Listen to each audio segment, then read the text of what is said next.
Look at you. I mean, I got one microphone. Look at your studio setup. Oh my God. Ah, hello, hello. Hi, friend. How's it going? Oh, it's going. I know you've been at it and gigging and traveling and everywhere, I'm trying. Somebody's got to do it. Somebody's somebody's got to make these people feel things, you know? right? Well, how have you been? What happened? How did you leave? What's happened since then? Everything. Since when? Where do Yeah, we go since back when? to? Yeah, What year right. was that anyway? I haven't seen you in so long. I know. You What year look did you insane. graduate? Oh, 08. Oh, eight. And what was the last year we actually had a lesson? Oh, 10 maybe? 10, 11, somewhere in there. If you graduated in oh 08, Oh, but we then we did like some like online hangout. Was that during COVID maybe? I don't know. Maybe not. I guess my last lesson would be like 07, 08 then in yeah, person. yeah, yeah. I'm still screwing around with weird tunings all the time. Is that my fault, or were you doing that before you met me? I won't say it's your fault. You definitely encouraged it though, in a way that in exactly the way that I needed you to. So, Yeah, yeah. I really got a kick out of them. I remember thinking when I was a kid, oh my God, alternate tunings are so hard because, it changes the intonation of the strings and the tension, and then yeah. everything gets wacko, and, your guitar just doesn't stay in tune, and then it's hard to get back to standard tuning. And then I was a new teacher. I was 24 years old. I was with one of my first students. And in a half-hour lesson, he must have gone in and out of about 17 different tunings. Hmm? You can do that? I'm like, oh, yeah, you're not 11 anymore. It's not hard. Yeah. So it started to remind me of things of how you have to visit old beliefs very often because you've outgrown those limitations and you just don't know it yet, I you know? love that. I did a show with this guy named David Wilcox, singer-songwriter dude. I know the name. So good. Oh my God. But he plays in a drop B open. He's got like he does like partial capo stuff. I mean, his guitar work is amazing. And I was like, dude, how are you just going in and out of these tunings so fast? And he told me he literally memorizes how far to tune each string on his guitar. So to go from like his open low B tuning, he knows if he turns that peg this far, it'll be E again. And he just does it over and over and over. So he doesn't even think about it. He just goes whoop, whoop, whoop, whoop, whoop, whoop. Totally done. Wow. It's incredible. Wow. I used to bring 8 or 9 different guitars. How? With a truck? Yeah. With a bus? I know it's really a drag. And then I had a couple times I had a guitar tech, so I'd just bring 2 guitars, and while I was performing with one, he'd be tuning something else for the That's next the couple life of right songs. there.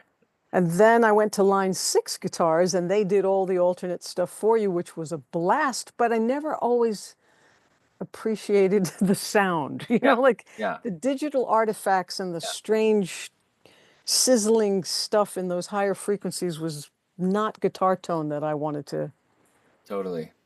I, always I have got one of those and I sold it almost immediately. I was like, because nope. of the sound. Yeah, it just wasn't it. Wasn't the Yeah, thing.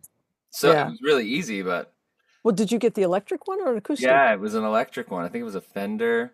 I sold it after like a month because even I could like hear the ringing standard tuning strings and it just wasn't my thing. It's disorienting, yeah, yeah. But they make an acoustic one too. I Mm, mean, they don't make them anymore, but right. they had one that looked like an acoustic guitar and it imitated, I know, like 14 other acoustics, a 12 string, a jumbo, Yeah. a parlor size, a banjo, things like that. So they were good for bands. You could Yeah. kind of get away with it, but just guitar and vocal, Yeah. nah. And For I sure. wouldn't record with them because I got all the real stuff. So Right, of course. Of course. Absolutely. yeah, yeah. So, okay, why don't we just start back at, was Berkeley helpful at all? It's so funny because it was so long ago, and I, Oh, yeah. you know, Happy to forget it. I'm like 4 people ago, like it was such a time. You But I, mean you've had 4 kids since then? yeah, God, no, nope. I just feel like I've been so many people, but it was such a, I mean, my first year was a nightmare because I didn't start playing the guitar until I was 16.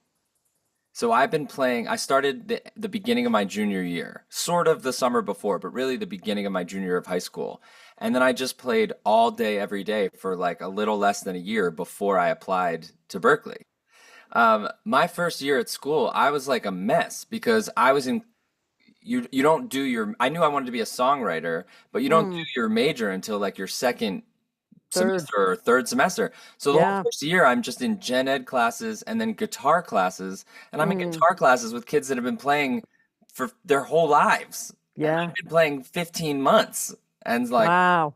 the first day in a guitar class, I had never even really played an electric guitar. I like borrowed one from my dad to bring to school, and then I had to bring one to a class and like first day, and we're doing like a 12 bar blues, and everyone's trading solos, and I was like, I can't do this. I Yeah. don't know how to.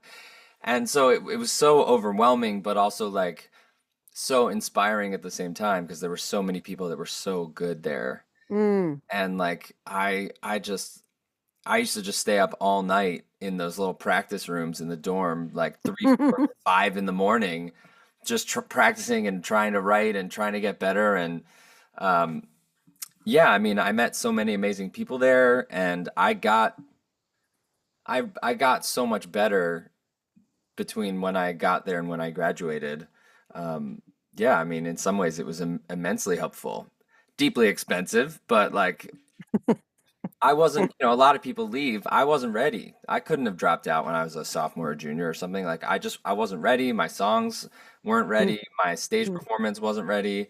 Mm. Then it's funny because I like think about the shows I was playing back then and I was like, I am killing it. And I look back and I'm like, oh my God, like what was I even doing? Like what, yeah, it was really a great place to like I just would like seek out people who I thought were talented or helpful or knew more than I did. Mm. I mean, even you were like, I feel like having you as a teacher was like so, it just like expedited my growth because you were so supportive of exactly the thing that I wanted to be doing, which was writing songs, having them be interesting, having them evoke a certain feeling. Like, Mm. and that was really, yeah, a combination of like picking the right professors and then I would Yeah. basically like follow songwriters around until they would let me be their friend, like that's how I like made all my friends. I do that now. Yeah, exactly. People think Exactly. I'm always haunting them, and like, why are you always bugging me? It's like, because I don't know Paul Yeah. McCartney, and I need company. That's why I Yeah. started this podcast. I It's love like it. you don't understand. I don't know any other songwriters. Even Yeah. all the years I've been at Berkeley, I hardly know anybody who does what I do. Yeah. You know? And I find that like so I we just moved to Atlanta like 6 months ago. Mm, My wife is an actor and she got a lead on a soap opera that shoots here. cool. And very cool for her. I was like a Brooklyn lifer. I thought I'd be in New York forever. So Mm. being down here, it's like it's been a big culture shock. But like I have made more songwriter friends in the last 3 months here than I had in New York because there were no creative people there anymore. Because who can afford to live there? And so I just feel like I feel Uh, the way I described it to my wife is like I would go up to people and be like songs and they'd be like "Meh." And then I come here and I meet these songwriters and I'm like songs and they're like songs and I'm like songs and they're like yeah. 'Cause you just like need, how many times have I been in a circle with my wife with her actor friends and they're talking about stuff and I am like, I could not care or relate to this less. Like I have no interest in the process of acting. I have a ton of respect for it, but it's so not me. And then to be around other songwriters and be inspired by them and be influenced by them, like that's something that I didn't realize how much I needed while I was at school that yeah, I love being around other songwriters. I love being yeah. around people that see the world in the same way that I do and Yeah. that like have this being in 2025, being a creative person is basically an act of rebellion. Like the Like it was in the 60s. kind of because the world is so set up to not be creative, right? Yeah. Like Yeah. get a job. And if you get a job, you'll get health insurance and you'll get a 401k and you work for a big company and you put in 40 hours a week. And like that's what you're supposed to do. So Mm. to just like announce to the world like I have something to say. I I, I was talking to somebody about this recently where I said being like doing specifically like being a singer-songwriter and playing shows, anyone who makes art really is really just someone announcing to the world this is how I feel and I refuse to believe that other people don't feel this way. Like I refuse to believe I'm the only one who feels these things. And so yeah, I love being around creative people, but specifically other songwriters. That's cool. I used to love Inside the Actor Studio though. That was a cool show. For sure, but also like I just can't relate to any of it. It's not how like my wife, if you listed anyone we know, she Yeah, can do an amazing impression of them because her whole thing is like studying people and picking up on little ticks and tells and stuff that she can then file away to use for later. sure. And it's just not the way my brain works, you know? It's just but yeah, I mean that all That's entertaining though in itself. oh yeah. Oh, it's incredible and deeply impressive, but it's Yeah, yeah, also yeah. just like I'm always You so need the other. I'm so inspired by her, but also fascinated by like the things that I find so moving and wonderful. She's Mm. like, "Oh, that's nice." And then the things that she is just like, "This is the most amazing beautiful thing." I'm like, That's not you know, just different. It's just a different type of art, you know?" Yeah, yeah, it's like different language, Mhm. different translation. Yeah. But at least you each know what spins your chakras and Yeah. keeps you happy. I mean, that's important. Yeah, although the problem with knowing what you're supposed to do for the rest of your life is that then you have to do it, right? Yeah. So you're in Atlanta. Do you ever run into Elton John? Not yet. I haven't run into Elton yet. I just found out he lives here. I just assumed he was in a castle somewhere. Well, he has a few places like a lot Right, of them right. do, I'm but sure he yeah. Yeah. I don't know if he still has the place in Atlanta. Maybe now that he's not touring, he's going to sell it, but he would fly home from every gig in the Yeah. US to Yeah. Atlanta, I to sleep in his own bed. I have a friend from Berkeley who is like pretty high up at Live Nation, and I was out in LA visiting some friends and we had lunch, and he would like tour with Coldplay. Oh, And cool. so cool. I mean, he would tour with like Coldplay, Bruce Springsteen, just huge. But Mm, he had just gotten back from the Coldplay tour, and wow. he was like, yeah, man, you know, it's just so hard. The travel is just like so brutal and it's exhausting. And I was like, hey, man, just to like check in, are you talking about the private jet that you take after every show to go back to the five-star hotel in New York? And he's like, yeah, man, it's just awful. And I was like, Exhausting. I just want you to know I am leaving this meeting and going to LA to take a red-eye flight where I will be sitting in the middle seat of the last row to land at Dulles at 5 in the morning. And he was like, all right, I'll stop complaining about the travel then. Yeah. And I bet he doesn't have to sign a bear waiver.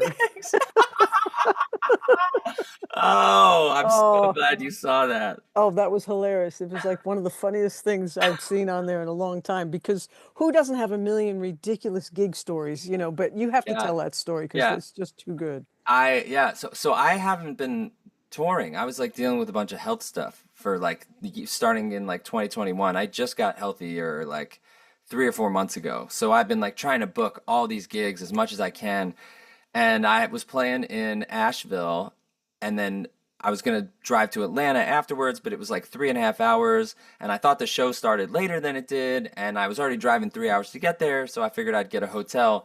And I just looked at a map in between Asheville and Atlanta, and I picked this town in the middle, and I booked a hotel there. I figured, you know, it's like an hour and a half each way. It's there, and it'll be fine. So I put the address in after the gig, and it says like 3 hours, and I'm like, well, this has to be a mistake. So I'll just drive there, and then it'll update.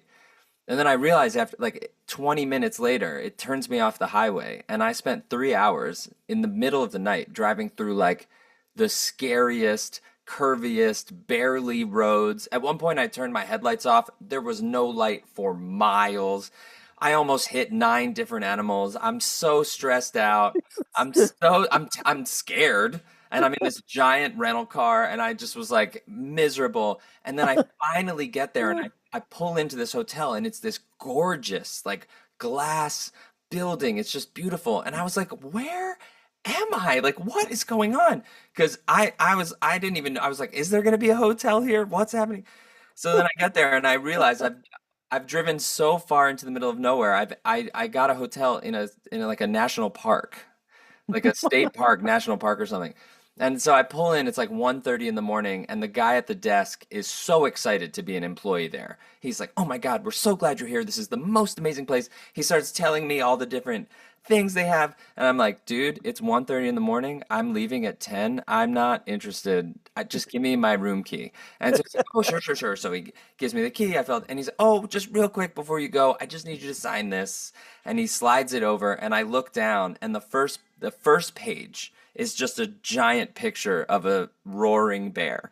And I look back up at him and I'm like, what is this? And he's just like, it's the bear waiver. And I was like, the what? Oh, it's the bear waiver. And I was like, why do I need a bear waiver? And he was like, well, there have been a ton of sightings around here, but don't worry. If you see one, it's not a big deal. You just make a lot of noise and they'll leave you alone. And I was like, and I was like, and I was like, am I gonna be attacked by a bear? He said, "Oh, you'll be fine as long as you stay in the buildings." Which had and actually a couple weeks before, because when I'm a terrible sick person and I'm super impatient and I just want to be on the road all the time and I really romanticize it. And I did a couple weeks before that, I had driven again, middle of nowhere, somewhere in North Carolina, had played a show. The show was fine, and I'm like, I'm doing it. I'm back. This is great. I get to the hotel. I go through the first door. I'm in the vestibule. It's 1:45 in the morning. The second door doesn't open because the door locks, and I can see the front desk, and there's no one at the front desk. And I call the front desk, and it rings for 45 minutes before someone comes because he was asleep, nobody's showing up there. And I left I texted my wife. I was like, there are some parts of the road I forgot about, just like just middle of the night, weird, whatever. But yeah, first time signing a bear waiver. I lived to tell the tale. And my view outside my window the next morning, unbelievable. Just gorgeous. And so what town were you in?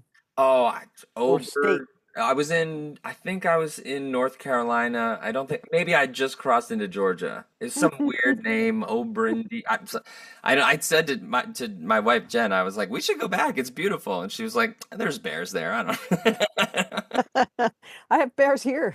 I'm sure. Yeah, I don't, we didn't get a lot of bears in Brooklyn, this is different. If you did. Yeah, that would be a big problem. Yeah, yeah, yeah, yeah. So getting back to guitar then Yeah. and songwriting, and how often do you keep yourself on a writing schedule? Do you try to like write for the next album and then really stick to it? Or do you have any specific starting places that you remember? Yeah, I mean, I've never been somebody who like writes every day. I Mm, go through phases of that. Um I've never been like a super prolific writer. I probably write 25 songs a year maybe, and then if I'm doing like co-writing stuff, it's a little different. I've also never really like sat down to like write an album. I usually have enough material, but by the time I finish that album cycle, right. I have a bunch of songs in the bank.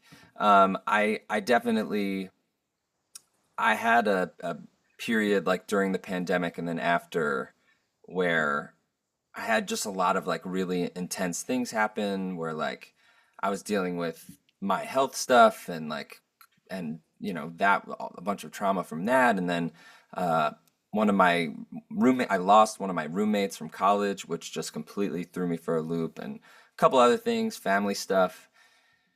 And I had written a couple songs about my friend and I had this idea. I was like half asleep, and I jumped out of bed and wrote down uh, "Loss and Other Drugs."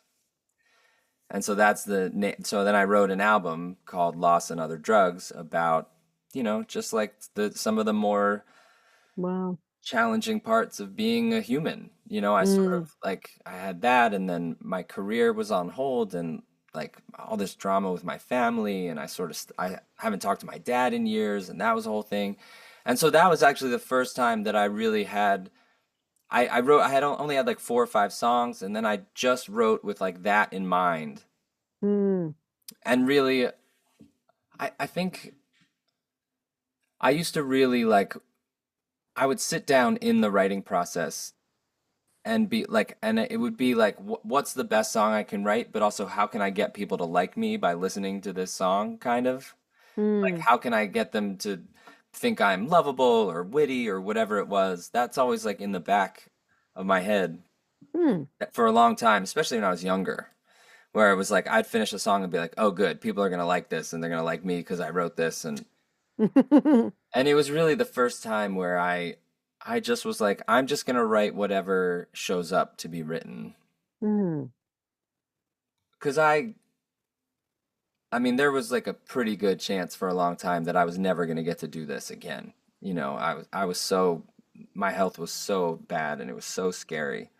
wow. And so it was just, and I kind of have that in my performances now too, where so much of it was like, okay, I can't do too many slow, sad songs or whatever, and I gotta do happy ones, and I still have, you know, I still try and keep it balanced, but the older I get, the more it's like, oh, human beings are all exactly the same, and we all need kind of the same things, and so I just do the show that I do it no matter who's in the audience.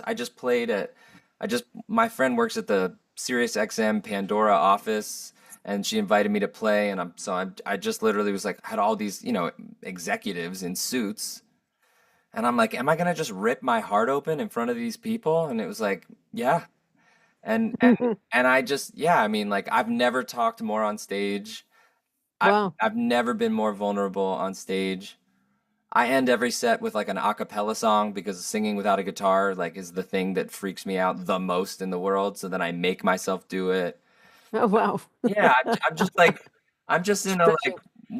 yeah, what's there to do and what's in front of you to say, and Mm, so so I have like this whole record I haven't made yet called Lost in Other Drugs. And then to sort of balance that out, I've been really exploring like I had someone at school, I don't think it was you. Somebody at school said to me like, "Your songs are not a good representation of who you are." And I was like, "How dare you?" And they were like, "Well, you know, like you know, you're heady and you're full of feelings and all that stuff, but you're also like fun and funny and lighthearted and sarcastic and like I don't see any of that in your work." And so to sort of balance out Lost and Other Drugs, I've been writing mm, another collection of songs called Big Feelings, which is mm. like what if it's not all so serious? You know, Yeah. like I I flew to Nashville. I lied to a record executive that I really wanted to work with. And I was like, "Hey man, I'm in Nashville for a writing trip. Would love to get together with you." And he was like, "How about Thursday?" And I was here in Atlanta. So I bought a flight to Nashville for a couple days later to meet with him. And he was so awesome. He was such a good dude. We walked his dog and we were getting along. And he's like, well, all right, man, just like play me some stuff. And so I sat down and I played him a song called Big Feelings, which is like, it's about like, it's like a heavy topic, but it's fun, you know? It's like a little bit silly, which for me is like so therapeutic to not have it be so serious. And I finished and I looked up and he just went, I gotta be honest, man, I hated that song. I just Wow. straight up hated it. And then Wow. I had a show the next night, and Oh. I played it the next night, and people were singing along, and I got a standing ovation during the set from There the you go. song, and I just was like, okay, like it's not for not everything is for everybody, and like you know to me I'm like really chasing like what's interesting to me right now. Like That's good. like writing an a cappella song is interesting. Writing a song that's a little bit silly is interesting. Like I don't know. It's I'm creatively it's a really interesting spot, Yeah, you know. What are that's you very working cool. on? What's going on with you? I'm about to release a new album called Big Blue Machine. Comes out August 1st. Amazing. Did And you do everything, write everything, play everything, mix everything? pretty much, yeah. I I don't. do have a couple friends that are guesting on it. Amazing. Anytime they can play better and I can get them. I don't play all the things, I let them play.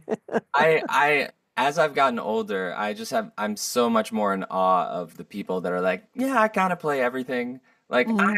I'm very passable as a guitar player, but like, who had the time to learn drums and bass and what? I know. Trumpet, saxophone, huh?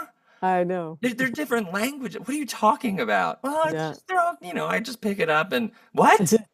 No, no. It never was a bunch of different things for me, though. It was Yeah. like, here's this little idea. I can turn it into a song. Oh, it needs bass. Oh, it needs drums. Oh, it needs this. So just grab the things that I could and learn and get better at those things. And it crossed over. People who knew me well at about 2010 said to me, now it's starting to sound like different people are playing with you and that it's Hmm. not you playing everything. Like, oh, That's kind of a thanks. high compliment. That's pretty But awesome. yeah, so it crossed over, which was good. Yeah. And then, I love this song Be Here Now by George Harrison. And it just occurred to me a bunch of months ago. I thought, I bet there aren't too many covers of that song. I wonder if I could ever do a version of that that is going to be interesting. So I'm working on that right now. I just arranged it and did all the parts and then had a friend send in a couple of tracks here and there and another guy come over and play bass. And uh, it's so different and yet it's so good and it's such a, just a loving tribute to George that I'm really looking forward to releasing that. As soon as I mix it, I'm going to just put it out there as a single. That's great. Man, I thought of you so many times when I watched the Beatles doc. Yeah, But I mean, first of all, I cried through the whole Roof concert, yeah, because I'd never seen so much of that before. But the scene that I watched over and over and over again was that scene where McCartney is messing around on the bass, and you see the moment yes, that his brain creates Get Back, and yes. it's so it that kind of thing happens so often. Ringo and George are sitting there and they don't even look up from I know. They're like, what it's just Paul doing his but thing. right, but meanwhile, it's like a massive song, and you see the moment that it gets created, which was I freaked out because like I know. I you did too. you think about Paul McCartney, you think he's such a genius. You think, oh, the songs must just arrive fully formed. No, he's noodling and singing gibberish like the rest of us. Yes, He's yes, doing the same thing. Like I could not. yes. I watched it over and over and over again. Like was this just for the cameras? What did he already have it? And like I couldn't believe that. And it was so inspiring and so moving. But yeah, I mean, I had never thought about I know. Paul McCartney singing gibberish. And you hear you heard the story about scrambled eggs and yesterday, and so I guess you Yeah. sort of, but to see that moment, that Mm, that second was the fact that that got captured was so, whew, so awesome. special. Totally awesome. And I heard people say to me, like, oh my God, he's just doing it right now. And it's like, that's how all human beings do it. I Yeah. mean, that's the benefit I've had teaching at Berkeley 40 years. It's like every single songwriter I know doesn't do it the way anything is taught at Berkeley. They do it like that. And that's how human beings do everything pretty much. You get a little bit of an idea and you have the courage to follow it and turn it into something. Yeah. And the magic is in the choices and knowing that really all you got to do is put a whole bunch of your favorite things together, just like a good meal? I like to think of them as jigsaw puzzles. This goes Me here, too. this goes here, this, and I love Yes. jigsaw puzzles. But I think Yes. because I've met a lot of people over the last 15 years that, oh, I could never have gone to music school. Like I could never turn like this thing I'm so passionate about and make it so, in an educational environment. And I will say like my best stuff, like when I'm at my best, I am Mm, I am not thinking about theory or, whatever. Mm-mm. But having that knowledge for when you hit a wall Mm-hmm. and you go, okay, I'm here, and now I have all these choices of where I can go next. Like that's why what I Right. think the studying and learning was great for was like Yeah. it's great to just write from total inspiration, but there are times where you don't have that luxury and you got to finish the thing or you're stuck. And that's when Mm-hmm. it's great to like pull from all the stuff that I learned in school. And yeah, Yeah. I don't ever have it front of mind like, oh, I'm going to do this chord and then I'm going to do this chord and then I'm going to do it. Like that, that's a little too sterile for me. But to have the information, I think is really helpful. Yeah. Especially when you have to communicate your ideas to some other musicians Right. or write them down and they're asking for the map of how does this puzzle go? Yeah. Yeah. But I love that you mentioned it. It's a puzzle because I always think about that too. And the fact is you haven't seen the box top, so you Yeah. don't even know what you're making I yet. know. You And know? what an act of faith of just like leaping off the cliff Yeah. and being like, I'm sure there's gonna be water eventually at the bottom. I There know was a yeah. every song I write, I'm like, is that the last one? Every single one. I'm like, is that it? You know? I don't do that anymore, but I remember when I was a kid and the first couple of songs happened, I thought, what was that? And will it ever happen again? Yeah, because it's it's not how most people it's not how most people's brains work. Mm. People don't go through life like trying to catch little snippets of something. And yeah, I mean, Yeah, I guess they don't, but they have that intuition for yeah, other things. yeah, You know, they know exactly when the sale is happening, or they get an idea for a new concept to build something, mm, and you know, I don't know. I feel like it's the same energy yeah, for all the creative work, and it takes creativity just to talk to people, let alone yeah, write a song or something. So I think everybody uses it. You know, mathematicians, scientists, yeah. everybody. Yeah. I had this great conversation that really changed my life a couple months ago. I was at this like musician hang, and there was this girl that I'd seen on TikTok. She was like, young. By the way, if you want like faith in the future of singer-songwritering, there are like 20-year-olds on TikTok that are so brilliant. I like am in awe of them. Oh, cool. But anyway, I saw this girl played like a little snippet of a song, and it took over a month of my life. I listened to it constantly. I sent it to all my friends. I just like was so obsessed with it. It was like a verse of an idea of a song. Hmm. And so I go to this hang and she's there. And I walked up to her and I was like, "I know you. I follow you on the internet." I mean, and she's like 21 or something, like just starting and I was like, you have a song that I it's like one of the most brilliant things I've ever heard. And I started singing it to her. Hmm. And she looks at me and she goes, "Oh yeah, that was just like a stupid idea. Like I never even finished it." And I just in that moment it was like, you have no idea the things you make and how they're going to impact people. Like Yeah. she literally thought it was a throwaway and Hmm. I had literally told 400 people about it. Like Wow. was so moved and blown away and impressed and it's like and that was the like one of the moments where I was like, so you just make whatever you need to make and then some people are going to be into it and some people aren't and you have no control over that. It's exactly how it always is. Yeah, Yeah. but Yeah. I have this I had this belief I think that like if I could be good if my songs were good enough, whatever that means, capital G, capital E, that everyone would love them. And it's like I still can't get over it. This throwaway idea she had that I just thought was so brilliant and Well, Paul thought Get Back was a throwaway because they needed an extra thing and it came off so quick and he was just like, all right, let me dig around for something. And it yeah. turned out to be a number one. It took him a while to even say, I like that one because Yeah. he just felt, I mean, everything was so hard at that time Mhm.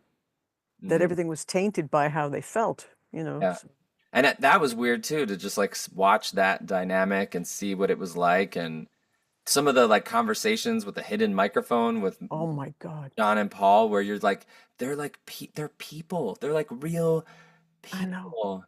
And they're funny and silly and serious and they're people. It was amazing. And like, and to see like McCartney say like people are gonna say Yoko broke up the Beatles, but she didn't.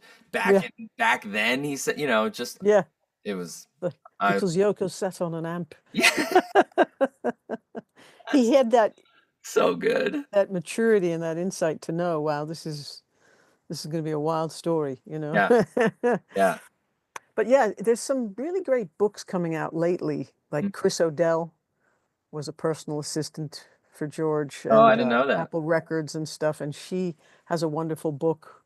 And you really get to see all kinds of human sides when some of these books come out, and you read just the everyday in and out of being a person and touring or trying to get a ride back from the airport, or all these different little stories. You're like, wow. Yeah, it's hard to see them as people sometimes. Yeah, yeah. But in a way, it's fantastic because, like, when I was a kid and I saw them on the Ed Sullivan Show on TV, I was 4 years old. Mm, And I just wanted a guitar, you yeah, know? And I heard them say in an interview when I got a little older that, well, we didn't have any lessons. We don't know anything. If we can do it, anybody can do it. And I thought, oh, great, I'll do it too. Like, I yeah, didn't know it was yeah, hard or they just said it would be okay and I could do it. And I went, okay, great. yeah. And for the longest time, they were like role models for Mm, even just how to be on the planet because they had alternative ideas and colorful thinking and, just more acceptance, mm. And I always felt sorry for the people who didn't get the Beatles because they're so fun, Yeah, yeah, and funny, yeah. so it's great. Yeah.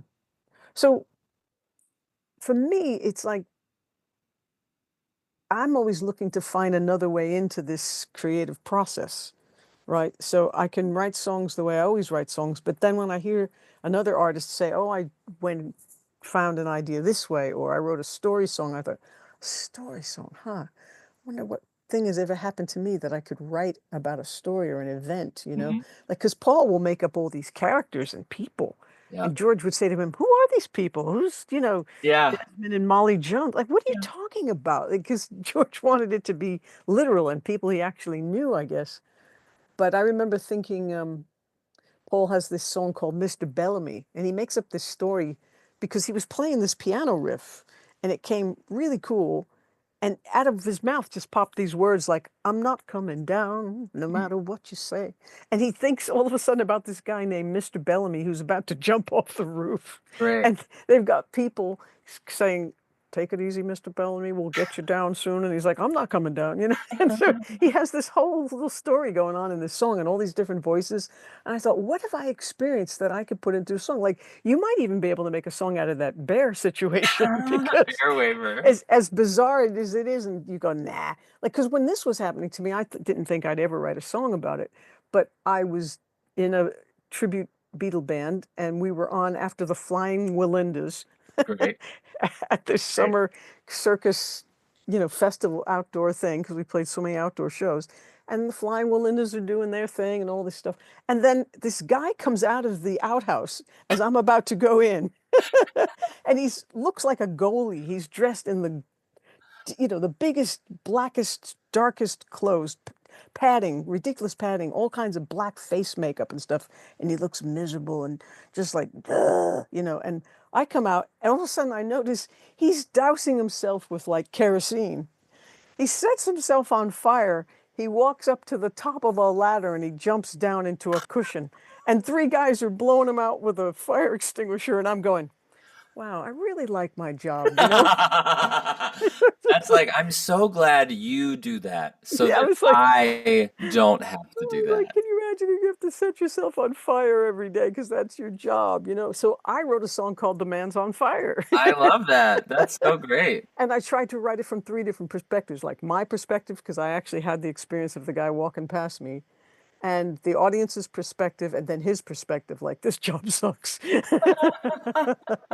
uh, I love that. I go in phases of giving myself permission when it comes to like making stuff up from I like that. scratch. I I do. I think the whole thing is self-permission. 100%. But there's a level of like I've been doing this long enough that I Mm, have a certain amount of leeway. I play in schools a lot because I have a song that I have like a program for kids, and I that's what I talk about to young people is giving yourself permission and giving yourself yeah. permission to suck at things and to be bad at things and to be awkward at things.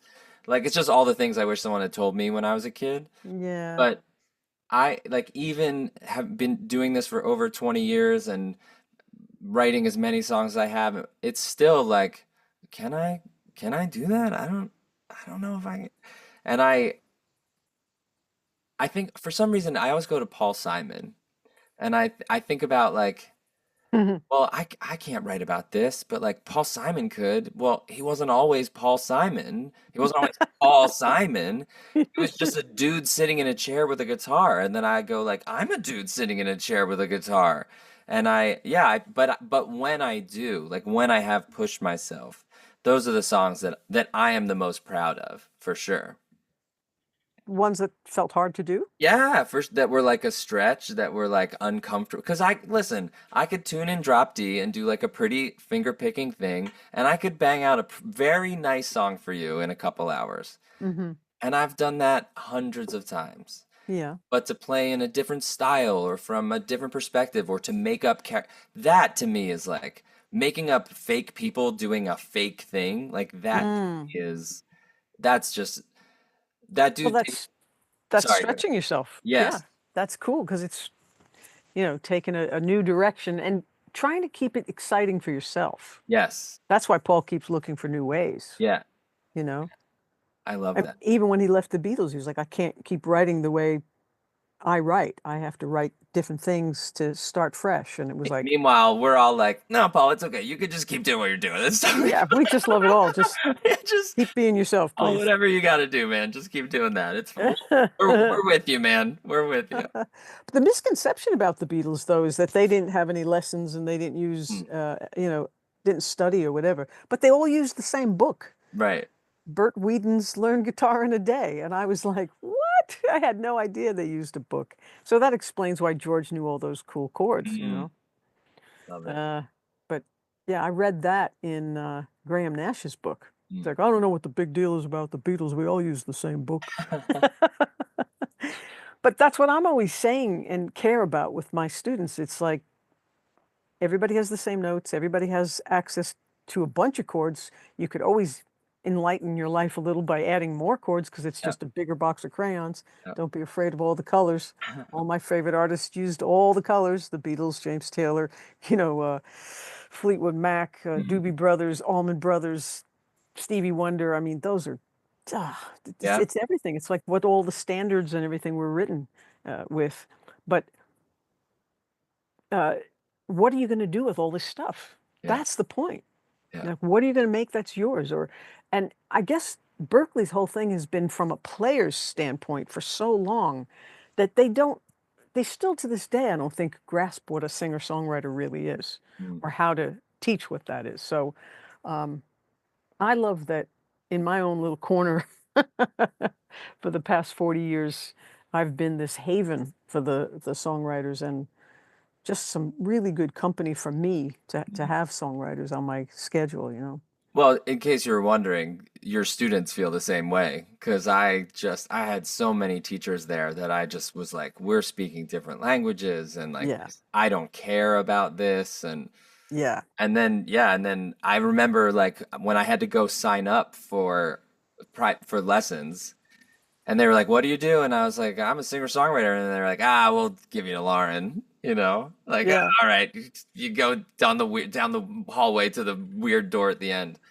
And I just remember like sitting with you and just being like, "Oh, right, great. This is exactly what I needed at the time that I needed it." And it's very rare that you like realize that's happening while it's happening. But I mean, I like the stuff that I wrote when before you and I were doing lessons and then during and then after, like, yeah, I loved easily one of the most influential teachers I ever had by a mile.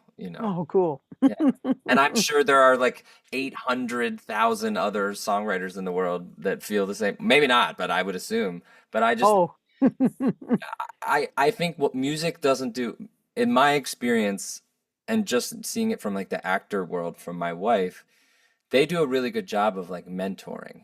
Where like if you're new on a show and somebody's been on the show and like Mm, they're very generous that way. that's great. And then with music, there's such a like scarcity mindset for everything. I Attention, know. resources, money, like my wife has helped like a bunch of her friends get agents. Like I don't know if that would ever happen in music because if I I had an know. agent, I'd be like, no, I need them to focus on me, and I don't. There's such a scarcity thing, and so like I've been looking for mentors my whole career, and I feel like having you as a teacher and where you were in your career and where I was at the very beginning, and just like I feel like I just came in and I would be like, I don't know, I just want to do this, and this, and I don't know if I can, and you would just be like, yeah, it's fine, just do all of those things. And I needed that so badly. I needed that so badly. I was so overwhelmed and freaked out and I just wanted to be good and I didn't know what that meant yet and like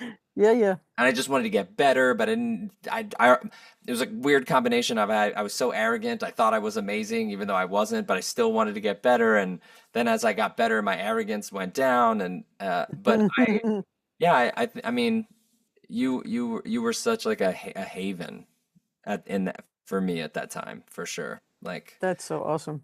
I that little always re room Hmm? that little room on the fourth floor where with all the other guitar players, and yeah, I don't know if it was the fourth floor, Well, that's the biggest room there is. You thought it was room. but Everybody's fighting for that room. They're like, "Why have you had it for over 30 years?" And it's like, because I spent my first 12 years in a in a room closet. quarter of the size with a giant square beam in the middle of Oh the my room and God. two filing cabinets. Two teachers shared that room, and we could barely fit two chairs in there. My God. That's And we crazy. used to see mice coming out. Ugh. I remember teaching this very young person after hours. And she looked and she saw a mouse curl out across the floor and she said, I never seen a mouse out of captivity before. It's like, I'm like, you're 7. Why do you speak like that? You're 7. I've never seen a mouse out of captivity. I'm like, who talks like that at 7? Amazing. Oh, so great. No, but what I remember about our lessons was that I looked forward to lessons with Mm. you because we just had such great conversations and we connected so well. And you seem to always be coming in with another crazy alternate tuning saying, I can't find anything in this. You go home and find something. And I'd come home and I'd go home and write something, come back and show you. You'd go, oh man, how did you Yeah. Well, because it's like I love alternate tunings because left to my own devices in standard, like I'll just end up playing the same stuff, and Yeah. then it got to the point where if I was in the drop D, dadgad, open D tunings, that got to be the same because it's just the same shapes that I was playing over and over again. So then it was Yeah. like, all right, then I got to go even further away to Oh yeah. for me, like part of it is sometimes about just like not thinking about what key you're in or what chord you're playing or what shape you're supposed to play and just going by Mm. ear. And so, like, the weirder you can make the tuning or like in a different tuning, or I mean, the most successful song I've written by a mile, I tuned the G down to an F sharp. I have no idea why I did that on that particular day. I don't know if I was in open D and then forgot to change it. I don't, but like, but it's like when even just when I learned the concept of open tunings, it was just Mm. oh, I'm trying so hard to learn this instrument just this way, and there are infinite other ways to do this. Yeah, it's scary and overwhelming, but also just like, oh my God, like yeah. And then I just recently got a baritone acoustic like a Oh, year or good. so ago. Yeah. Because I got I, tired of I got a low voice. I got tired of tuning my guitar down. And half of what I write, it's like all the same stuff you play on a standard guitar. It yeah. sounds different and Sounds interesting. better. Yes. Yeah. Yes. So now I got to bring multiple guitars to gigs, which I hate. And Uh-oh. like, yeah, but again, it's just like a different set of tools in the toolbox. And like, Exactly. because I really equated when I got to school, it was like the higher I sing, the more emotional I sound. Oh, And now, so I would just, when I listen to my old recordings from then, I'm like screaming. Like I'm so, I got capo on six and I'm just like, yeah. And now it's just like lower and lower and lower and make it lower. easy. Yeah. Yeah, Yes. Yes. Literally. Like that's cool. that is what I'm thinking about now is like, how do I make it easy? Mm, Like I never want to be someone who's like, I got to do 3 hours of vocal warm-ups before the gig and I can't talk because I got to hit this high note. I don't know. yeah, Comfortable. I just want to that's be it's too comfortable. much work. If I'm, yeah, and if I'm comfortable, they're comfortable, like, Yes, and if you're enjoying yourself, they're enjoying yourself, you yeah, know? yeah, But what you're describing is very interesting because there are infinite possibilities mm, as a songwriter. And what do you choose? So there are ways to challenge ourselves with words.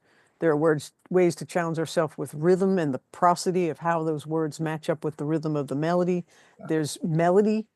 I remember thinking, wow, I can sing and play quietly as I'm writing these songs, 18 years old and younger, till 10 when I first started writing, in yeah, my parents' home, quietly singing, not wanting to bother anybody. But then I can't sing these songs out over a band. Like I've got to sing in a different register and start writing songs that are a little bit more challenging to sing. Then there were topics like, why don't you write a story song? I'm like, story song. What can I write? yeah. Different grooves. Once I started playing drums back in 1996 and bought a drum set, I was like, I don't like playing drums to my songs. I need to step it up a little bit. I always remember like your rhythmic stuff was always so interesting and like so beautiful and unique and yeah, I remember I would just sit there and be like, how did she think of like I'm playing in the same tuning. Like what? How did it's just amazing. It's just amazing like my tendencies versus somebody else's, but that's what's so Mm. fascinating, right? Like Well, you're constantly talking about stretching your frame of reference then. yeah, Who you're listening to, like that new songwriter that you liked, that yeah, there's something about it that stuck with you that you can probably take the essence of yeah, and use in your own music, even if it's just inspiration and more permission. yeah, But I always liked alternating picking from those Bill Levitt books, yeah, from the very first book. yeah, And I was enjoying doing exercises like that. But then because I was a performance major, they made me play all those crazy classical pieces with a pick. And let's right. face it, Berkeley turns you into like a musician scientist Mhm. or, a circus freak guitar player. Nobody has to be that good Yeah, to be an actual musician yeah, walking around on the planet enjoying making their music. And you can't put everything you know and that you're great at in one song anyway, right. so you can spread it out. But because of that skipping string thing, there's a lot of crazy riffs that I've come up with that I like that use that because it was like you know, a hazard. It was But it's it was it so was already in there. it was so uniquely you though. Like if I heard that from somebody else, I'd be like, "Oh, they're doing Lauren's thing." Like it was That's one of many things. That's the yeah, another yeah, thing that people say to me is like, well, what is your guitar sound? Because you have millions of guitar sounds on your songs. And what is your style? I mean, I don't understand. Should I play a Latin here, or should I play a bossa, or should I play swing, or what style are you writing in? It's like I heard Jeff Lynne say, I love pop rock because it's all the styles. yeah, Oh, I'm like, this is why I've been calling my stuff pop rock and art rock for so long yeah, because it is all the styles. You have to play this song, yeah. not just give me your But that's like people just want to take something and like distill it down into its simple, like how would you describe your music? yeah. Like, I don't know, why don't you sit down, let me play you 30 songs, and then you tell me what my music is like. I used to stress about that all the time. Like, what does a Jesse Rubin song sound like? Mm, James Taylor, within 8 seconds, you're listening to a James Taylor song. Paul yes. Simon, after a couple seconds, and so then I was like constantly like, I have to find my own one unique individual thing. And that Mm, was so stressful. And then now it's just yeah. like I have been influenced by so many different styles, jazz and blues and folk and pop. I like being able to do all of those things. And I like also making the decision of like, I'm really going to lean into this one for this song and then lean into this Yes. for a different one. And they're all me. That's great. And because also like, who wants to listen to an album where besides a James Taylor album, Dave Taylor's been writing the same song for 60 years. It really works for him. But like, who wants to hear the same song over and over? Like, Yeah. I got into an argument with a producer once because every time I make a full length, I put like a jazz standardy song on it. Lots of chords, Mm. like AABA kind of a thing. And they wanted me to like take out all the chords, turn it into a bunch of power chords, simplify it so that it would like fit better. And I was like, with all due respect, I don't want it to fit better. I want the song to sound as To good stand out. as it sounds. Yeah. Yeah. But like trying to take out everything that you were interested about it. Yes. And I've had my songs are not crazy complicated, but I've had a lot of disagreements about like taking chords out and making it simpler Yeah. uh and mostly I don't listen to people when they do when they ask me those things. Most Yeah. but like fighting for your sound and for your creativity is something that I wish I had more of a handle on when I was younger because Mm. I let people walk all over me when in certain ways that I wish that they hadn't. But yeah, I mean, I think to do anything else would be disingenuous. Like to just write folk songs would be disingenuous for me, Yeah. you know. Yeah. Well, I think in some ways, when people start putting stuff into books or classes or Yeah, courses, depending upon where somebody is when they take it, they're putting the cart before the horse, yeah, right?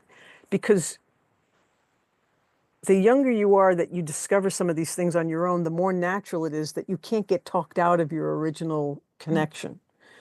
And to have your own voice, you already are you. yeah, right. You know, you already have your own Did it? fingerprints, Yeah. your own soul, your own DNA that no other millions of other people have anything in common with. You know, it's like you're so unique already. Yeah, Every human being is that really all you need are some skills. yeah, Like learn how to keep a beat and learn how yeah, to keep time and learn how to sing in tune because you need to be able to do it to a point where you can actually communicate your ideas and that nothing is diminishing yeah, the actual idea, you know? But when someone in a class says, yes, you have to be able to make your own bio and your own description of what your music is because they're going to put words around you anyway, and you might as well put it out there first. That's true to a good extent, but these folks don't even have music of their own yet, right. you know, and they're trying to figure out what their thing is or how to describe their, their genre or it's like it's too soon to market this person. They've got nothing to show for it yet.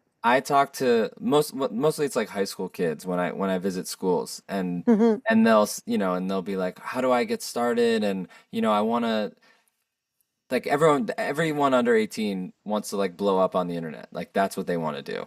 Wow. And they're like, what do I do? And how do I get started? And the thing I say to them is don't post anything on the internet, write a ton of songs.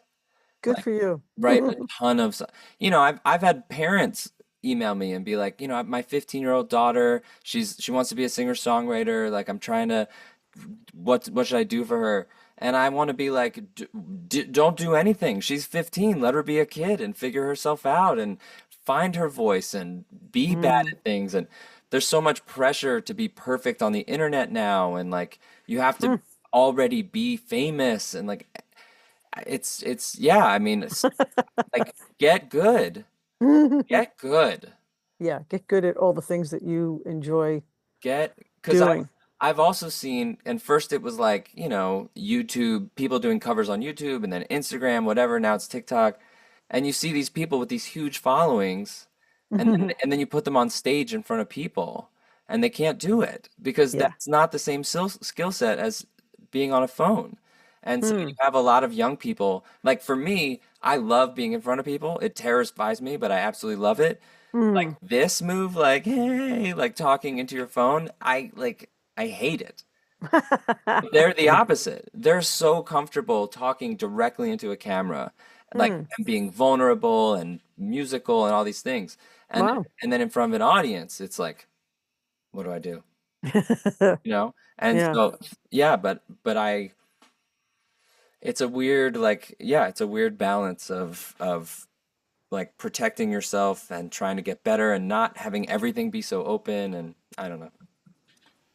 Yeah. Well, you're in control of what doors you open or how vulnerable you can be in a lyric or what you actually want to say on stage. Mm. I can remember being in my early 20s and having a thought, and I was just about to go down this road and tell something about myself that I knew was going to be, oh, because my dad was so sick in those days, it was going to make me emotional to talk about that situation. And I completely diverted it and went to something else. And I thought, oh my God, while we're still talking, I'm thinking, oh my God, I didn't do it. I didn't go down that road Yeah, and make myself upset. I yeah. avoided it. And they don't even know that I switched subjects. It was so powerful a moment. I was like, yeah, you can do that with everything, you Uh, know? yeah, although I would have been like, go there, like go to the place, go to the Well, sad I go to the emotional. places in the lyrics, Yeah, and in the yeah. songs and stuff. But I remember even when Janice Ian came to Berkeley a few times and spoke, she'd say, you can, you know, open a vein or bleed when you're writing the song, but you might not be able to perform and feel that every single time. Yeah. At that point, it's just a performance, and you have to get the song. You can't emotionally go through that roller coaster ride every day Every that you're time. gigging. Yeah, it'd be Yeah, miserable. yeah, yeah. That And was it's like, not that yeah, you don't feel that anymore. It's just that now it's a song, and they're feeling it, right. and you're authentically bringing it, but you don't have to actually. But they don't know, like sometimes a song is an exact representation of what happened, but sometimes it's just a little teeny tiny speck of what happened that you've Oh zoomed yeah, into and changed. So then you're not going to have the same emotional resonance because that's not even what happened in real life. right. But they don't know that, like they don't know that or care. And Mm, I'm always fascinated to see like when people will compliment a song of mine that like mm. I wrote it really quick in 10 minutes versus like, no, I spent 4 weeks on that one. Like that one, but they don't care. They don't know. They just know how they feel Yeah. from listening to the thing. I think it's interesting which songs of my own make me feel certain things Mm, because from whatever our upbringing was, from infancy to 10 years old, 18 years old, yeah. 30 years old, whatever, there's all these things that you learn of how to be and how to feel and how to think and what everything means. And it's all in your own head. And there's always this underlining melancholy that I can tap into Mm, or a sadness. And then I think, does that song really need this or does it not need, or should I go in there? And people will think, oh, this line's about such and such. I was with you when that happened. mm, Or this line must be about this person, right? Or this line is about this song. They'll say the whole song is about this person or whatever. Really, it's about seven different lines came from different notebooks yeah. Yeah. about different people, but they had a similar emotion, Yeah. and so I put them together as a lyric, but they think they understand it and it means something to them. And I loved when Livingston Taylor actually said, people would come up to him all the time and say, I was just that gonna song say you wrote, this. that song you wrote, Yeah, the one about the da da da, it's about absolutely. this, right? He'd say, you're Absolutely absolutely right. right. I know. I love that. I do that all the time. I do Yeah, it all the time. Yeah. Oh, definitely. That's yeah. definitely what I meant. He's like, Absolutely. don't ever tell them people that they're wrong. Yeah. Yeah. And but it's amazing. Like if I go into a song and I'm like, this is what I want to say. This is what this is about. Ooh, I nailed it. And then Mm, somebody will listen to it and go, oh, here's what I got. it's Completely about different. dolphins, Yeah. right? 100%. Like I've had songs people have played at their weddings, and, Mm. and I'm like, you played that at a wedding? Like that's not what that. All right, I don't That know. was a breakup song. Literally, yeah. Oh, okay, sure. Fine with me. You know that story that it's like a joke. People say, "How do you get to Carnegie Hall?" And someone comes Practice. running out and they say, "Practice." Yeah. I was attending a private party at Symphony Hall in Boston, and my friend was playing the private party. And then afterwards, we all got to go in and listen to the symphony, and it was a beautiful night and just great music from both rooms. But at the end, she said, could you watch my gear while I go get my car? And because it was a fancy night, we were all dressed in black. And I'm standing at the curb with her gear in front of Symphony Hall. And the symphony guests, all the audience start piling out. And they all come over to me going, you were amazing. You were wonderful. You were fantastic. And I'm like, I did. Oh, what just, I'm just Thank you very much. Thank you so much for coming. Oh, we What just love that you had such a good time. Thank you so much. And a friend of mine played in the symphony, and I told her what happened the next day, and she just kind of made a face, but she happened? said, "You did the right thing." Yeah, exactly. Come on. It's like just let them. Just take it. Don't tell them they're wrong. Just They take it. just I spent a love it. lot of money. I love it. Uh, and then, how about this? How about all the stupid things people have ever said to you at a gig, right? Hmm. I'm performing with the Beatle Band. We're playing in front of 7,000 people. Yeah. Yeah. And people come up to us and go, "You guys are pretty good. You ought to think of doing something with this." I know.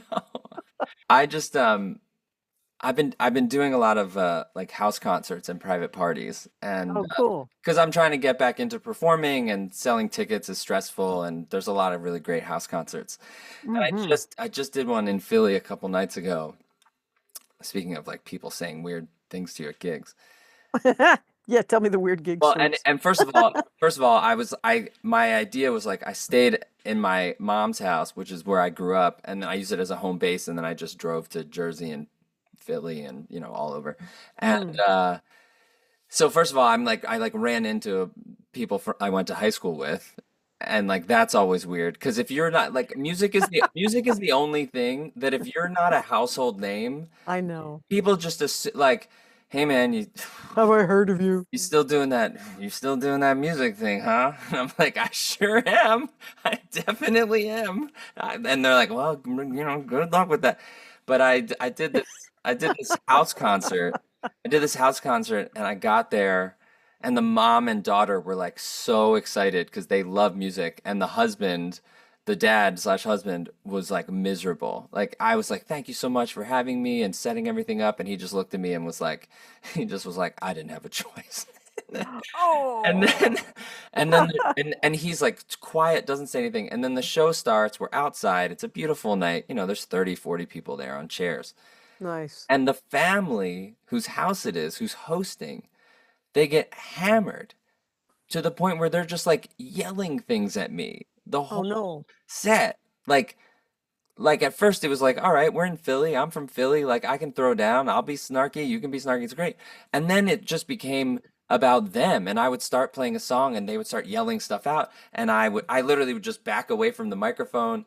And and then the next day, they emailed me like, "Oh my God, you were so wonderful. Thanks for putting up with our verbal abuse. You took it like a champ." And I'm like, "Why are you verbally abusing people that you are inviting into your home to play music? That doesn't make any sense." Oh But my God. people just, like they say things or they want it to be about them, and that's We're okay. paying so we can say anything we want. Literally, literally. Or I think in some ways, like you Wow. you lose you lose like personhood a little bit as a musician or a performer where they think you're a thing instead of a human.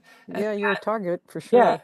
and that Yeah. I think is like my wife is dealing with it now on this TV show. Like people will like just write mean things about her on the internet. And Oh it's my like God. it's so crazy. Like why are we doing this? And I don't know. I think sometimes I wonder if like non-creative people want to do it so badly, but then they don't, and then they take it out on the people who are or something. I don't Yes, know. partially Just true for sure. but yeah, just run into a kid from high school like, oh, so you're still doing music, huh? Just like you poor thing. And I'm like, I'm fine, thank you. Like I'm doing just fine. But I know. I remember writing a story on Facebook when I had a Facebook channel mm, page, um, playing with my first band, and my dad had taken slides, and he had just amazing. uh, digitized them and sent them to me. So I posted them, and it was like, here I am at 11 playing in my first band. We're a six-piece band, and we made 30 bucks for the band. But this is 1971, right?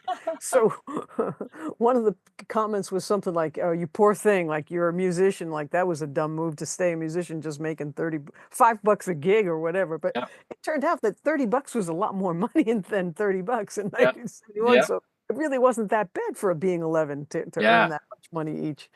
Oh, so funny. But I love this story that I heard about a Harvard businessman who was vacationing somewhere in Mexico.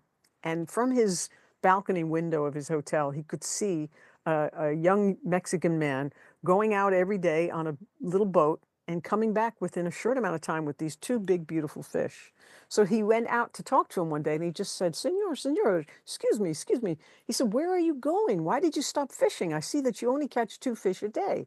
And he said, well, this is all I need from my family. I'm going to go home and have siesta with my wife and spend time with my children. And he said, but Senor, I'm a businessman. I'm from Harvard. You Mm. know, like you could do so much more with this because these are beautiful fish and you obviously know where to go.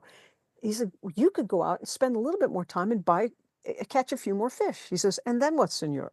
He said, well, then you could sell the extra fish. He's like, well, then what, senor? Well, then you could buy a bigger boat. Then what, senor? Well, then you could get some more help and maybe buy some more boats. And then what, senor?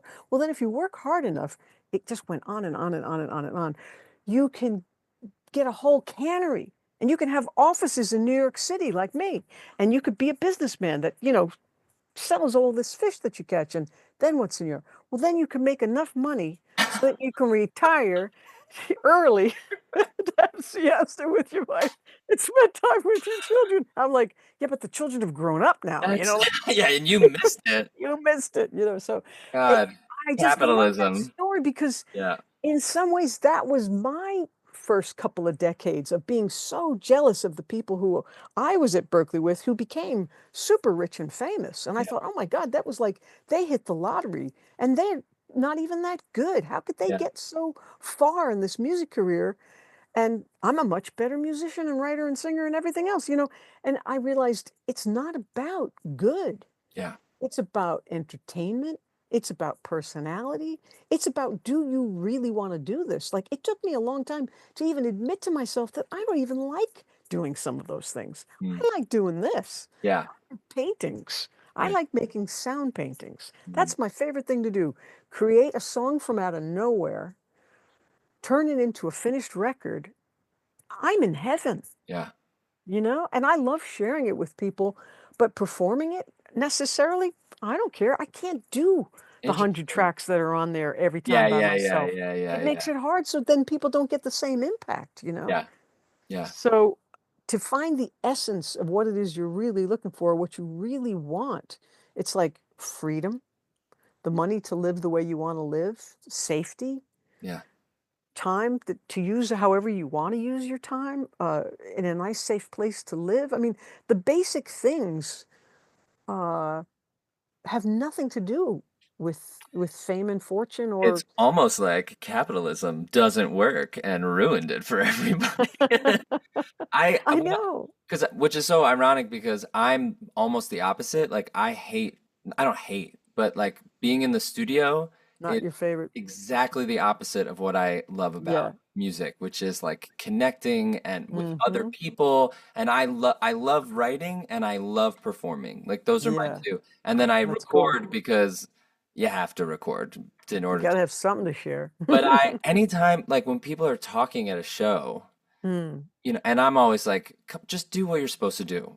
Everyone just do what you're supposed to do." But when people are talking at a show, in my brain, I'm going like, "Do you understand that I made this like magic out of nothing? You understand? Do you understand that none of this existed and I magicked it into existence like a miracle? And Yeah. you're drunkenly talking to Cheryl? What? Like, do you Yes. understand? No, There was nothing there, and they I don't. put something in it. Like it's Yeah. yeah, they don't. They just don't. No, they don't. They don't. Mhm. I went to see Paul McCartney 4 times in 2005 and spent the money so that I was in the first 10 rows, seeing him twice in Boston and twice in New York City. And Uh, it was a fabulous tour. And he did the same show 4 times. And occasionally I'm in the third row and two giant guys are standing in front of me and they're just looking at each other. mm, They're 2 rows from Paul McCartney. It's like, really? You came here to get drunk yeah, and look at each other and yeah, scream and talk in front of me yeah. instead of watching this master? What are you nuts? Yeah.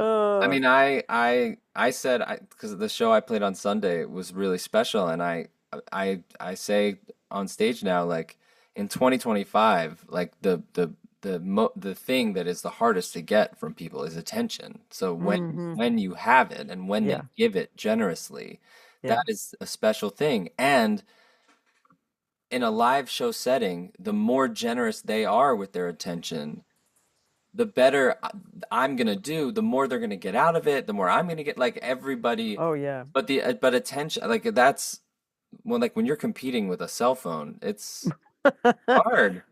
Well, that's why I never liked that thing where someone used to say, I don't remember who said it that I first heard it, but from when I was very young, I remember hearing that somebody would say, if a musician is worth their salt, Mm. they can go into a crowded, noisy room and get everybody to listen to them. And I thought that is such nonsense Mm. because they have taken world-class violinists Oh, and I saw that. put Yeah, them in the the subway. in the subway, and people have to go to work. They're not going to stop and go, oh my God, I should be paying hundreds of dollars to listen to this guy play. Yeah, It doesn't work that way. You have to know what kind of gigs you can do. yeah, Like a friend of mine plays harp and sings Irish folk songs and stuff. She doesn't want to do outdoor gigs anymore. It yeah. gets lost. I hate outdoor gigs. Yeah, You see? think you want an outdoor gig. No.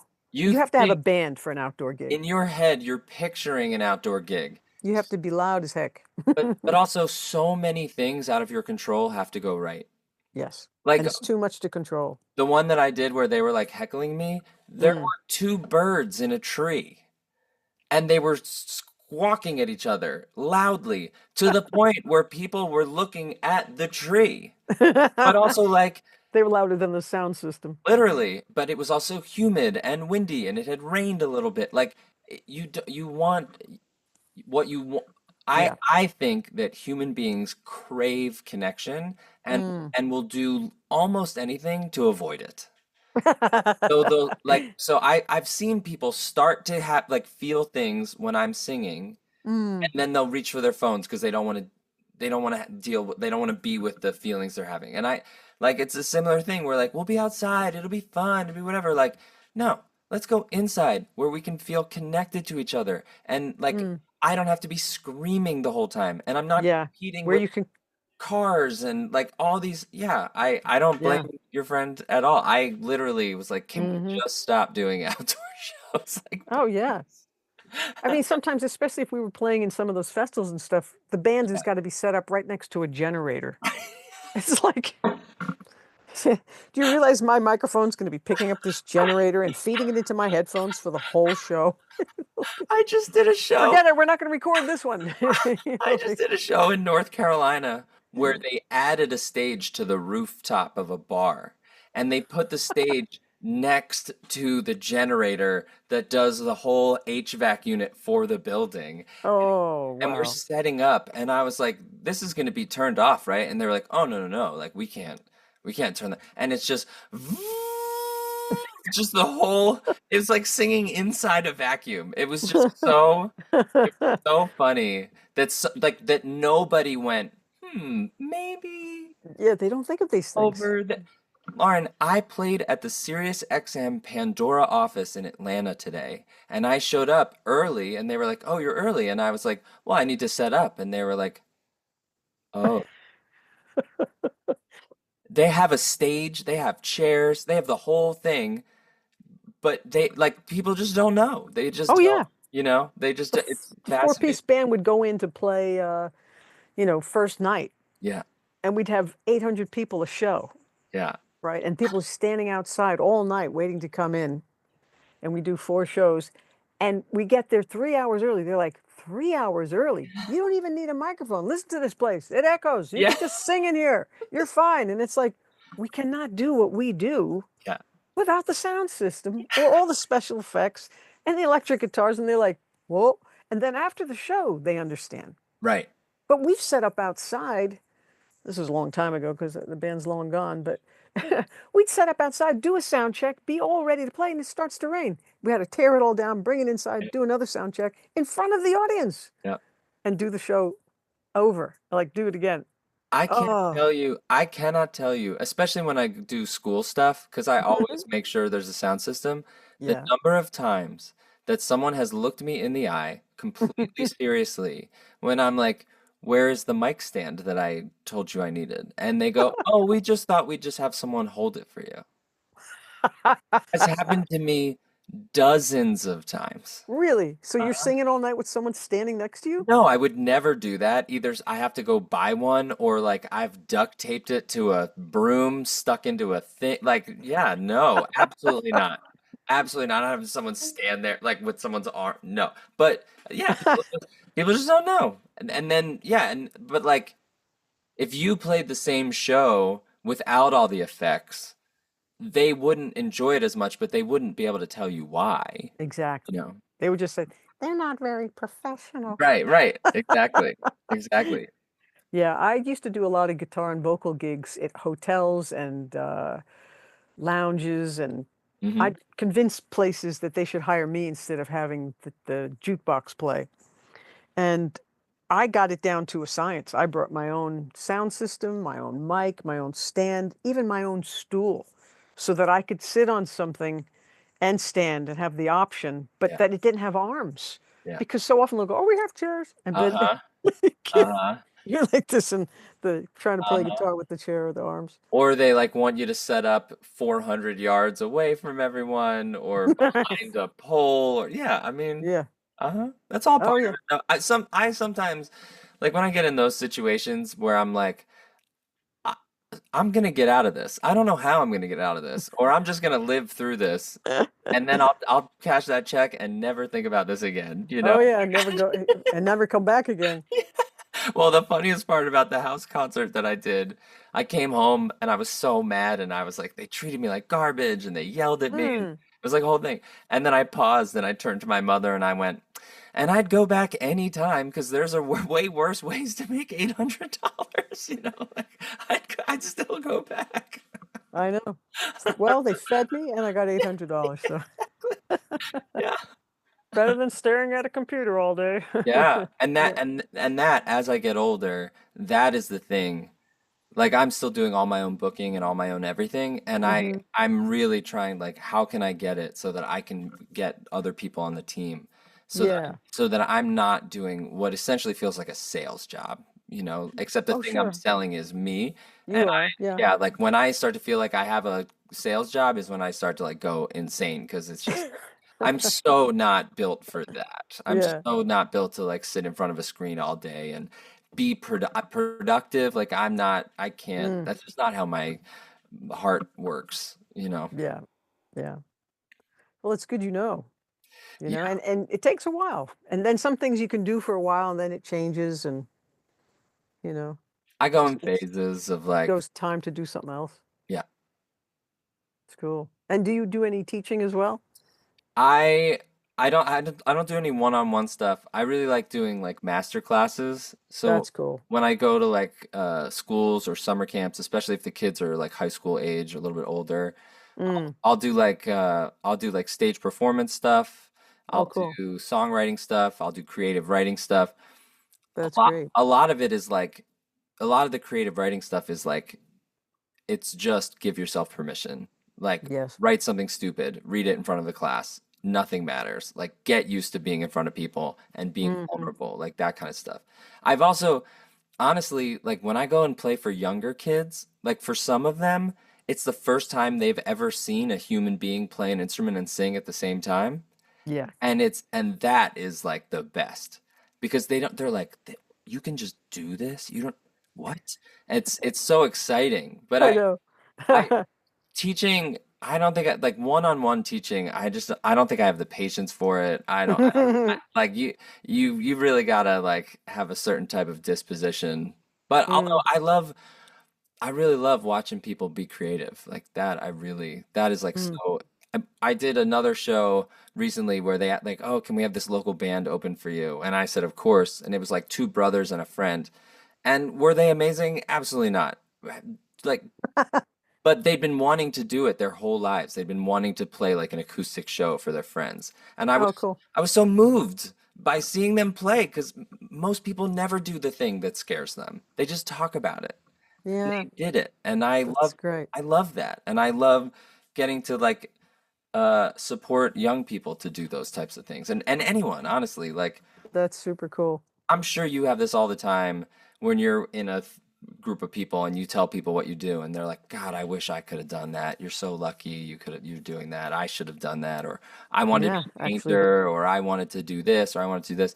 And Mm, we just don't do a good job of supporting creative people. I really think it's like such a disservice. We make it seem like this scary, terrifying thing, this mm, starving artist trope that like you'll be miserable and on the like I don't buy into yeah, any of that. Like me neither. Never any of did. it. Yeah, like I want to make a good living because I'm partially just because I'm a person and I want to have like a dignified life, but also like I think people who create things that have value to other people should be rewarded for that. And yeah, I don't know.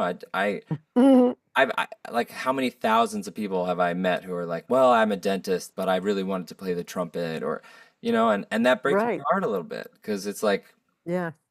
I mean, the world doesn't need another mediocre dentist. The world needs artists, you know, I wish I remember especially who said now. it, but that's yeah, that's a very good place for us to end because the world needs more enlightened, turned on, connected, adjusted, in sync, in tune people. It needs more happy people. And the only way to be happy is to follow your bliss and to do the things that really make you happy. And nobody knows what those things are until they try a whole bunch of stuff. But when you're thriving, you're your best self. Yeah.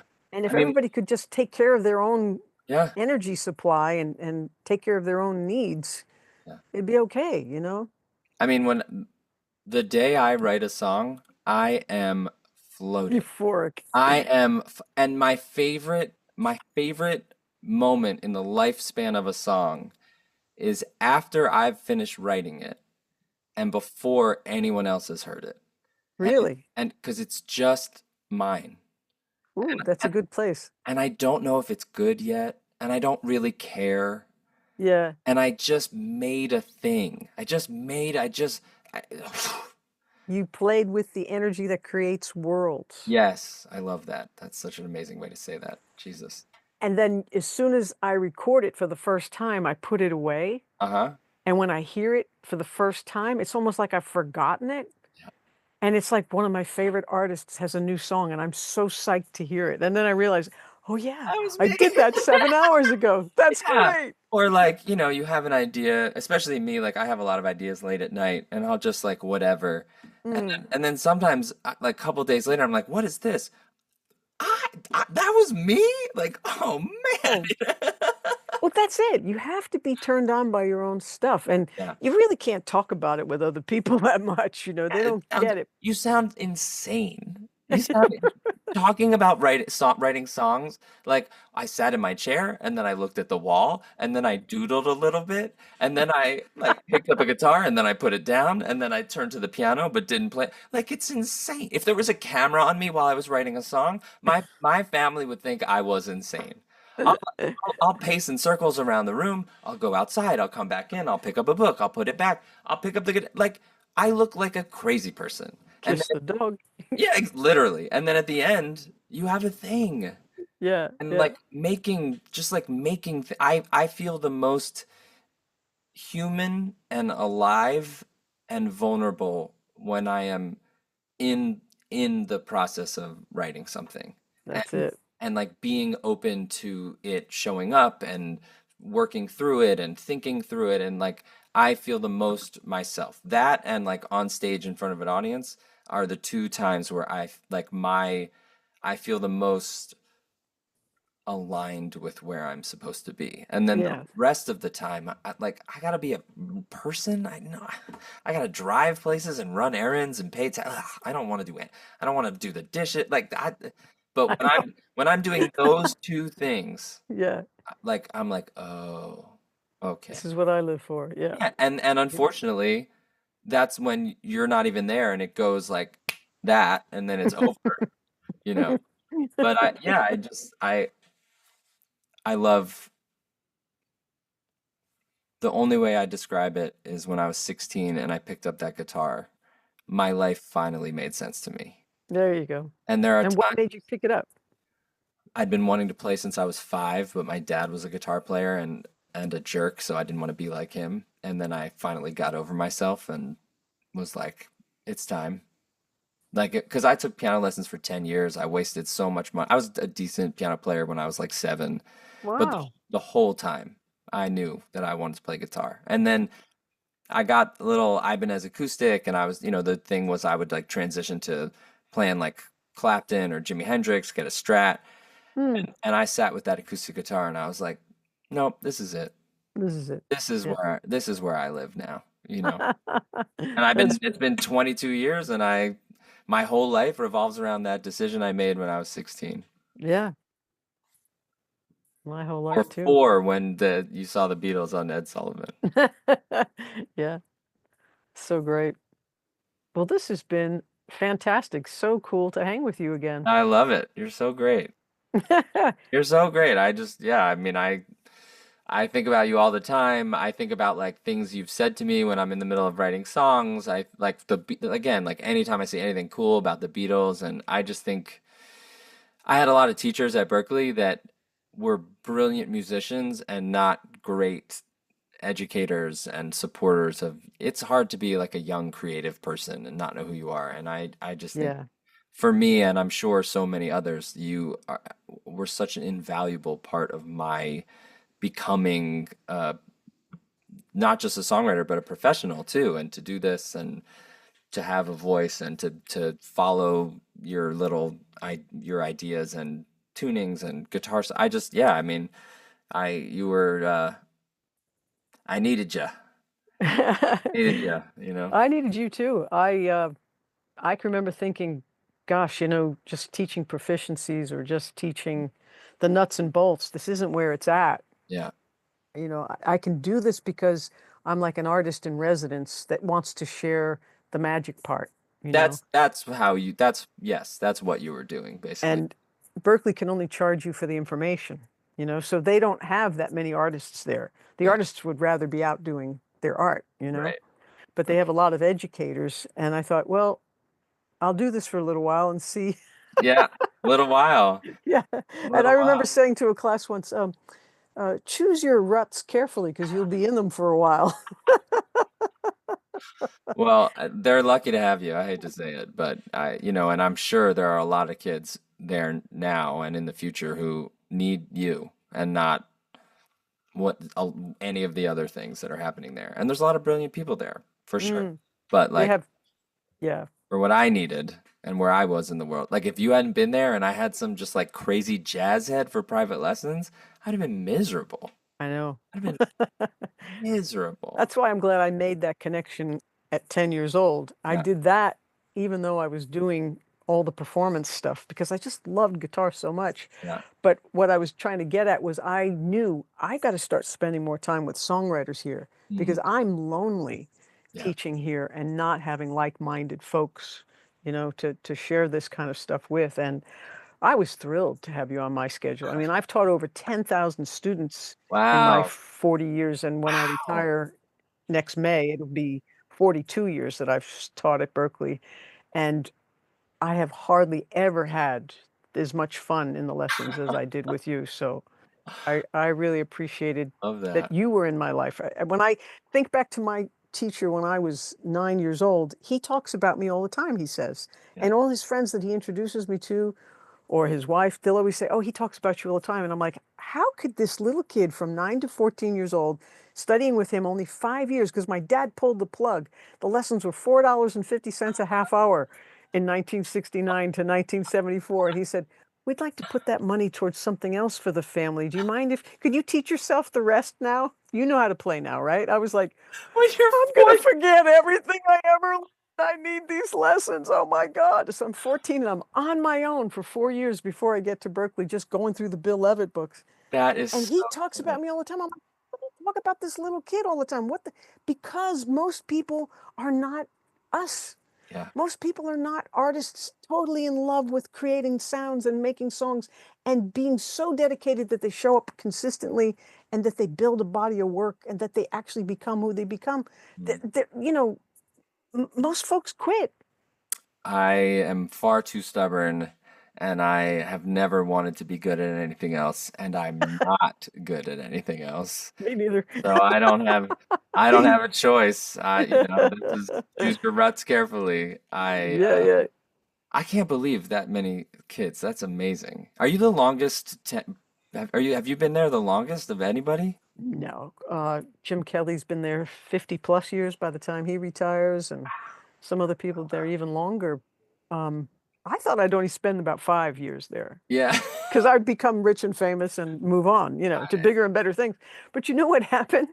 Even just like 20 years ago, people that I thought were doing really cool stuff were coming back asking Berkeley for a job. Yeah. They needed health care, Yeah. and they were saying to me, "You did it right." Yeah. I'm like, "I did it right. I thought you did it right." Yeah. That's we're all a mess Yeah, also, you yeah. know. Hmm. And the grass always looks greener somewhere else, but, you know, um, you just gotta figure out what makes you happy, figure out how to keep a roof over your head, and, get enough sleep and stay well, take care of yourself. I mean, Yeah. those are the 3 things that bothered me about 12 years of school.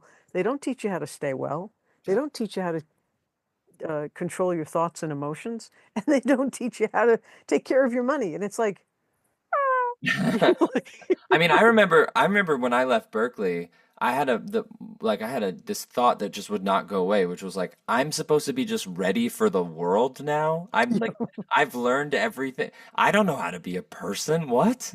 Yeah. What? And then like the first time they're like, well, now you have to pay taxes. What? I'm like, huh? Yeah, I totally agree. And I think it's fascinating. But Life. life, we did it. We solved all the world's problems. Nah. But you do make a lot of people happy. Trying. Yeah, I don't think there's any other way I could spend my time, you know. yeah. Well, your intention's everything and your heart's in the right place, and, anywhere you go, people are lucky to have you. Oh man. So, Likewise. yeah, it's really good Likewise. to see you. You too. Thanks for having me do this. It's so fun. Yeah, thanks for jumping on. Anytime. Yeah, we could do it again. Let's do it again, and I want to hear some of your new stuff so I can freak out. Freak out. Well, yeah, I've got tons of stuff out on, Great. streaming wherever you like to listen, Mm-hmm.